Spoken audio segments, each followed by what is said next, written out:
पैसा का पता ना एक इनका भी करवा दो।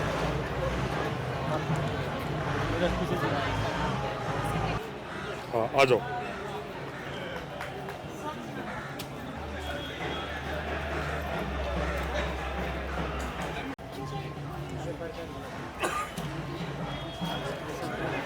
पैसा का पता ना एक इनका भी करवा दो।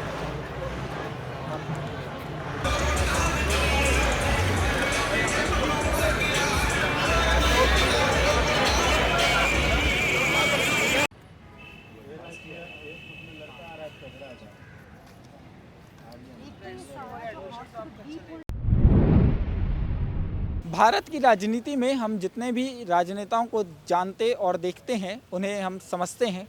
अगर हम उनके राजनीतिक करियर पर फोकस करें तो हम ये पाएंगे कि विश्वविद्यालय में होने वाले जो छात्र संघ के चुनाव हैं वो राजनीति में सक्सेस करियर का पहला पड़ाव होते हैं। इस वक्त हम दिल्ली विश्वविद्यालय में खड़े हुए हैं, जहाँ पर इस समय स्टूडेंट्स यूनियन के इलेक्शंस चल रहे हैं। पूरा माहौल छात्र राजनीति से गरमाया हुआ है।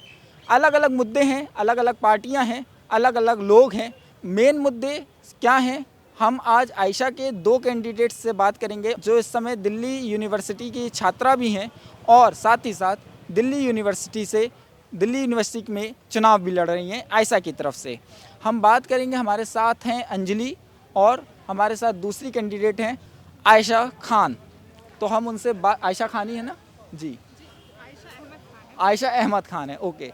तो हम इनसे बात करेंगे और जानेंगे कि DUSU के चुनाव में क्या मुद्दे हैं, आयशा किन मुद्दों को लेकर के छात्रों के बीच जा रहा है, वो किन मुद्दों को उठा रहा है। साथ ही हम और भी, क्योंकि दोनों जो कैंडिडेट्स हैं आयशा की तरफ से वो दोनों महिलाएं हैं और महिलाओं का राजनीति में एक अभी तक वो रेशियो नहीं आ पाया है जिस रेशियो की उम्मीद भारत सरकार और लगातार कई वुमेन राइट एक्टिविस्ट करते रहे हैं। तो हम इनसे बात करेंगे। बहुत बहुत स्वागत है सबसे पहले आपका और हमें समय देने के लिए भी आपका शुक्रिया। ऐसा मैं आपसे जानना चाहता हूं सबसे पहले कि क्या मुद्दों को लेकर के छात्र राजनीति में आप लोग जा रहे हैं और आयशा की तरफ से किन मुद्दों को लेकर के ये जो चुनाव होने वाले हैं DUSU के, उनमें आपके क्या मुद्दे हैं? जी, आयशा एक स्टूडेंट्स ऑर्गेनाइजेशन है और वो हमेशा इशू बेस्ड पॉलिटिक्स करता है। इस बार भी हमारे काफ़ी मुद्दे हैं जिनको लेकर हम डूसू में उतर रहे हैं। पहला जो मेन मुद्दा है वो FYUP का है और हम मानते हैं कि FYUP शिक्षा पर एक वार है, एक सस्ती और अच्छी शिक्षा पर वार है और हम पिछले 1 साल से FYUP के खिलाफ एक मुहिम छेड़े हुए हैं। FYUP यानी कि 4 ईयर अंडर ग्रेजुएट प्रोग्राम।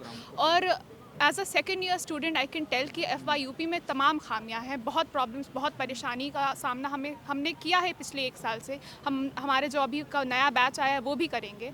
तो पहला मुद्दा तो ये है कि AEC में इंग्लिश का ऑप्शन नहीं है। हम जानते हैं कि DU का पॉपुलेशन बहुत डाइवर्स होता है। सदर्न स्टेट से लोग आते हैं, नॉर्थ ईस्टर्न स्टेट से लोग आते हैं, इंटरनेशनल स्टूडेंट्स आते हैं। तो उनके लिए इंग्लिश जैसा महत्वपूर्ण लैंग्वेज ना होना बहुत बहुत परेशानी का मुद्दा है। इसको लेकर हमने एक मेमोरेंडम भी सबमिट किया था अभी चंद दिनों पहले वाइस चांसलर को, जिसमें हमने ये अपनी 4 डिमांड्स रखी थी। पहला तो यही है कि AEC में इंग्लिश का ऑप्शन ऐड हो। दूसरा ये है कि NEP की वजह से जो फ़ी हाइक हुई है वो कम की जाए। हमें पता है UGC यूनिवर्सिटी ग्रांट्स कमीशन हटाकर HEFA ला दिया गया है जो एक लोन बेस्ड सिस्टम है, उसकी वजह से बहुत फ़ी हाइक हुई है। और हम दिल्ली यूनिवर्सिटी आते हैं ये सोचकर कि हमें एक अच्छी शिक्षा मिलेगी अफोर्डेबल प्राइस पे। मार्जिनलाइज सेक्शन से लोग आते हैं, पुअरर सेक्शन से लोग आते हैं, विमेन आती हैं, तो इनके लिए ये ज़रूरी है कि एक अच्छी शिक्षा मिले और एक अफोर्डेबल प्राइस पे मिले। इसलिए आयशा इस पर बात कर रहा है और हमारी एक डिमांड है।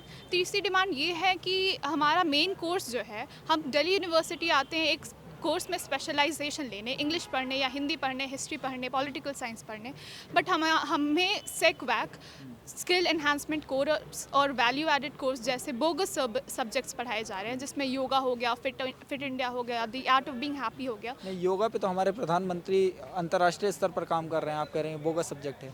जी, बोगस सब्जेक्ट इसलिए है क्योंकि हमारा ये मानना है कि ये हमारी मेन कोर्स का डाइल्यूशन है। हम योगा तो कहीं भी पढ़ सकते हैं, यूट्यूब पे सीख सकते हैं, प्रैक्टिकल उसका अलग होता है, थ्योरी पेपर हम दे रहे हैं। तो ये सब मुद्दों पर आयशा काम कर रहा है। और मानते हैं कि इनका जॉब स्पेशलाइजेशन में कोई अहमियत नहीं है। अगर हम जॉब इंटरव्यू में जाते हैं तो हमसे ये नहीं कहा जाएगा कि आप 6 आसन करके हमें दिखाइए, हमें ये कहा जाएगा कि आपने किस कोर्स में स्पेशलाइजेशन ली है, आपको कितने मार्क्स आए थे। तो इसीलिए हमारा ये जो डाइल्यूशन हो रहा है उसे हटाया जाए। और सबसे जो प्रॉब्लमेटिक चीज़ as a second year student I can tell is कि हमारा पूरा इंटरनल असेसमेंट का स्कीम चेंज कर दिया गया है। पहले 25 मार्क्स का था, अब 70 मार्क्स का हो गया है। तो 45% एक बहुत बड़ा चंक होता है जो हमारी टीचर्स के हाथ में है। और हमें पता है कि a teacher can discriminate against a student.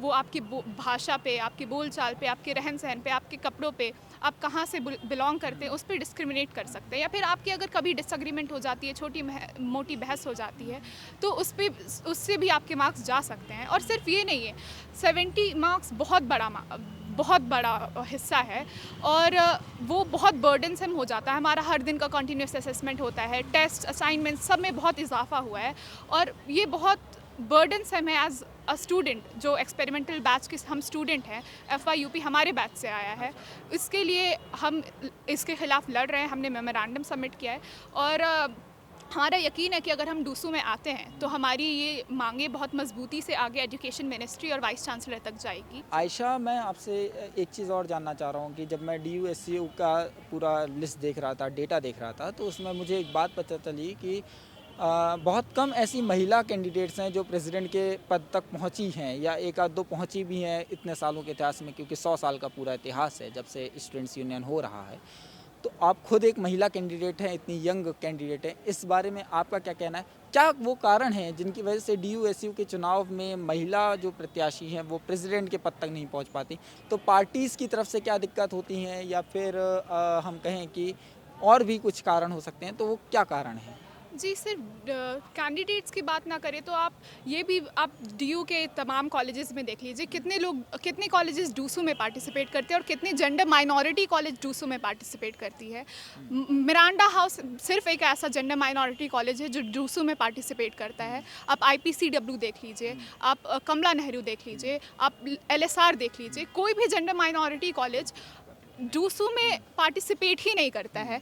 उनका ये मानना है कि हम ये पॉलिटिकल कॉलेज हैं, हम अपने गर्ल्स स्टूडेंट्स की सुरक्षा के लिए ये कर रहे हैं कि हम उन्हें डूसू में नहीं उतार रहे हैं। इंडिया में यूनिवर्सल एडल्ट फ्रेंचाइज है और यहाँ यूनिवर्सिटी में हम महिलाओं को वोट देने का अधिकार नहीं है। तो हम ये किस ज़माने में रह रहे हैं, आप ये जानिए। महिलाओं को वोट देने का अधिकार नहीं है मतलब क्योंकि डूसू इलेक्शंस में अगर एक कॉलेज नहीं पार्टिसिपेट कर रहा है तो उनको इलेक्शन में वोट देने का भी अधिकार नहीं है, क्योंकि वो डूसू के अंदर नहीं आते हैं।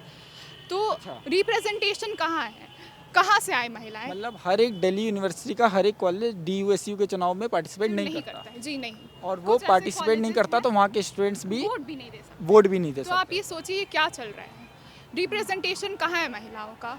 आयसा एक ऐसी पार्टी है जिनके 4 पोस्ट पे 3 महिला कैंडिडेट्स हैं। आप बाकी ऑर्गेनाइजेशन से पूछिए कि उनकी महिला कैंडिडेट्स कहाँ हैं, उनका रिप्रेजेंटेशन कहाँ है। क्योंकि वो मानते हैं कि महिलाएं सिर्फ घर की 4 दीवारी के अंदर रहें, खाना पर क्या करें, किचन में रहें, उनका इलेक्शन से कोई लेना देना नहीं है। तो आयसा इसके खिलाफ लड़ता है। आयसा इक्वालिटी में बिलीव करता है, कोई हायरार्की नहीं है। वो नहीं देखता कि फर्स्ट ईयर स्टूडेंट है या सेकेंड ईयर स्टूडेंट है या महिला है या पुरुष है या कोई और क्या धर्म है, क्या जाति है, नहीं, ये सब नहीं देखता है। और इसीलिए आयसा को चुना जाना चाहिए, क्योंकि आयसा एक बहुत इंक्लूसिव ऑर्गेनाइजेशन है, रिप्रेजेंट करता है महिला। क्या स्ट्रेटजीज रहती हैं अभी तक, क्योंकि चुनाव नज़दीक आ रहा है, 22 सितंबर को चुनाव है, वोटिंग है, तो किस तरीके का आप लोग का शेड्यूल रहता है? आप बहुत यंग कैंडिडेट हैं, क्लासेस मिस होती होंगी जाहिर तौर पर, और जहाँ पर आप जाते होंगे जिन कॉलेजों में वहाँ पर भी लगभग ऐसे ही होता होगा। तो क्या स्ट्रेटजीज रहती हैं आप लोगों की, किस तरीके से? हम ज़्यादातर क्लास कैंपेनिंग करते हैं सुबह से शाम तक। मॉर्निंग कॉलेजेस हो गया, इवनिंग कॉलेजेस हो गया।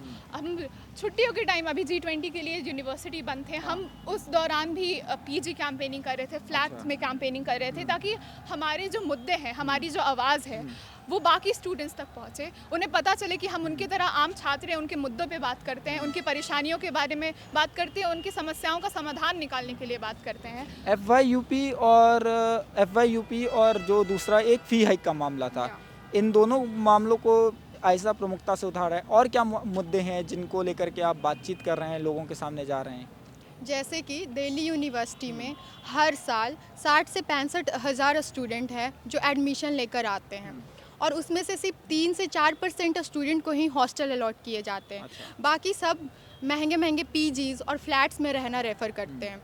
और आप सब जानते हैं कि दिल्ली यूनिवर्सिटी एक ऐसा यूनिवर्सिटी है, एक ऐसा जगह है जहां इंडिया के हर एक सेक्शन से बच्चे आते हैं, इंडिया के हर एक सोसाइटी से बच्चे आते हैं, मार्जिनलाइज सोसाइटी से बच्चे आते हैं, गांव से आते हैं, दलित आते हैं, आदिवासीज आते हैं। ऐसे में जो फ़ी हाइक हो रही है और ऊपर में ये महंगे महंगे पीजीज, फ्लैट्स, रहने पीने का, खाने का खर्चा कोई कैसे अफोर्ड करेगा? हॉस्टल एक प्रमुख मुद्दा आप कह रही हैं कि हॉस्टल नहीं मिलते हैं। हम चाहते हैं कि सारे बच्चे को हॉस्टल अलॉट किया जाए, नहीं तो पीजीज और रेंट का एक अपर लिमिट सेट किया जाए कि आप स्टूडेंट्स इतना ज़्यादा नहीं ले सकते हैं। अच्छा, ठीक है। एक चीज़ और भी है, मैं आप दोनों से ही समझना चाहता हूँ कि ये तो चलिए स्टूडेंट्स के जो अपने विश्वविद्यालय के मुद्दे हैं वो हैं, राजनीति में आप लोग बाद में यहीं से कुछ कैंडिडेट्स होंगे जो राजनीति में भी कदम रखेंगे। मैं आपसे ये जानना चाहता हूँ, राजनीति के जो मुद्दे हैं जैसे नफ़रत है या फिर आजकल कम्युनल डिसहार्मोनी ज़्यादा मैटर कर रही है, लोगों के बीच में एक जो गैप है वो लगातार क्रिएट होता जा रहा है,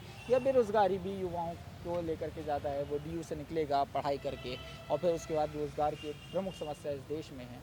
तो क्या इस तरीके के मुद्दों को लेकर के आप लोगों का क्या कहना है? आप लोग युवा कैंडिडेट हैं, आप लोग क्या सोचते हैं इस बारे में? क्या सरकार को करना चाहिए, ऐसे क्या स्टेप्स होने चाहिए जो इन सब चीज़ों को लेकर के जो बेरोज़गारी है वो कम हो? जी, FYUP भी एक बहुत बड़ा मुद्दा है जिसकी वजह से आयशा को ये यकीन है कि बेरोज़गारी और बढ़ेगी। हमें ये बोला जाता है कि आप 1 साल के बाद डिप्लोमा की डिग्री या 2 साल के बाद कोई और तरह की आपको सर्टिफिकेट दे दिया जाएगा, आप चले जाइएगा। तो हम देखते हैं कि बेरोज़गारी कितनी है इंडिया में। जो डिग्री, जो PhD होल्डर्स हैं, जो अन्य तरह के डिग्री होल्डर्स हैं, उनको नौकरी नहीं मिल रही है। हम 1 साल 2 साल का कोर्स करके हम किस तरह की नौकरी पाएंगे? इस पे सवाल खड़ा करना चाहिए। आप उनसे पूछिए जो अभी डूसू कैबिनेट में बैठे, उन्होंने क्या किया है इस बारे में, FYUP के बारे में क्या किया है, GS कैश के बारे में क्या किया है, हुलिगनिज्म के बारे में क्या किया है। आयशा सिर्फ डूसू इलेक्शंस के टाइम ये मुद्दों को लेकर नहीं खड़ा होता है। आयशा हमेशा हर साल भर इन मुद्दों पे बात करता है, मूवमेंट्स खड़ा करता है, प्रोटेस्ट करता है, डेमोन्स्ट्रेशंस करता है, अपनी मांगे आगे रखता है कि ये जो मुद्दे हैं, चाहे कम्युनल डिसहार्मनी का हो गया, आपको पता होना चाहिए कि CAA NRC के टाइम हमारे कॉमरेड्स ने किस तरीके से इस नफरत भरी जो पॉलिटिक्स है इसके खिलाफ लड़ा था, CAA NRC के टाइम लड़ा था। तो ये सारे मुद्दों को लेकर आयशा हमेशा बढ़ते आया है और आएगा। और हमारा ये मानना है कि अगर हम डूसू कैबिनेट में बढ़ते हैं तो हम एक ऐसे पावरफुल पोजीशन पे बैठेंगे जहाँ से हमारी आवाज़ ऊपर तक जाएगी, अथॉरिटीज़ तक जाएगी, एजुकेशन मिनिस्ट्री तक जाएगी, नेशनल लेवल पे जाएगी। तो अगर हम इस डूसू कैबिनेट में बैठते हैं तो हम आम छात्र की आवाज़ बनकर उनके लिए, अपने लिए, सबके लिए एक अच्छा काम कर सकते हैं। चलिए, आप दोनों को सबसे पहले बहुत बहुत शुभकामनाएं। आप दोनों एक बहुत युवा कैंडिडेट हैं और आमतौर पर जो स्टूडेंट्स यूनियन के चुनाव होते हैं विश्वविद्यालय में, वहाँ पर PhD के स्टूडेंट्स आते हैं। आप लोग फर्स्ट ईयर सेकंड ईयर के विद्यार्थी हैं। आयशा ने आप लोगों को खड़ा किया है। आपको बहुत शुभकामनाएं कि आप बहुत सफलता हासिल करें और बहुत बहुत धन्यवाद। तो राजनीति में युवा जो नेता खड़े होते हैं इलेक्शंस में, उनको समझना, उनको जानना अपने आप में बड़ा दिलचस्प होता है। हमने आपको 2 ऐसे युवा कैंडिडेट से आज मिलवाया जो छात्र राजनीति में खड़े हो रहे हैं। फर्स्ट ईयर सेकंड ईयर के विद्यार्थी हैं जो अभी अभी बहुत दूर से अपने घरों से निकल करके आए हैं। उन्होंने नया माहौल देखा है दिल्ली का, दिल्ली की आबो हवा उन्होंने देखी है और अभी अभी वो जब आए हैं तो उनको कई मुद्दे समझ में आ रहे हैं, देश की राजनीति के भी, छात्र संघ की राजनीति के भी। और जब वो खड़े हो रहे हैं तो वो कई सारे मुद्दों को उठा रहे हैं। कैमरा पर्सन सुमित चोपड़ा के साथ मॉलिटिक्स के लिए अभिनव कुमार, नमस्कार।